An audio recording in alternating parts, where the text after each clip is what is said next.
Go. ఇటు అటు నుంచి తిరుగు. ఇటు నుంచి తిరగండి. కాదు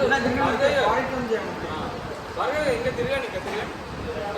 మీరు కాళ్ళతో పాటు తిరగచ్చు, లెగ్స్ కూడా టర్న్ చేసుకోవాలి అవసరం లేదు. జస్ట్ వచ్చి ఇట్లా పట్టుకొని ఓకేనా. స్మైల్ ఉండాలి, నిన్న మంచిగా స్మైల్తో ఉండే సార్ ఇస్తానంటే యాక్టివ్ తిరిగి. ఓకేనా, రెడీ 1 2 3 గో. ఓకే, కొద్దిగా కూడా పెట్టేసారా. రెడీ 1 2 3 స్టేట్ మీద వచ్చి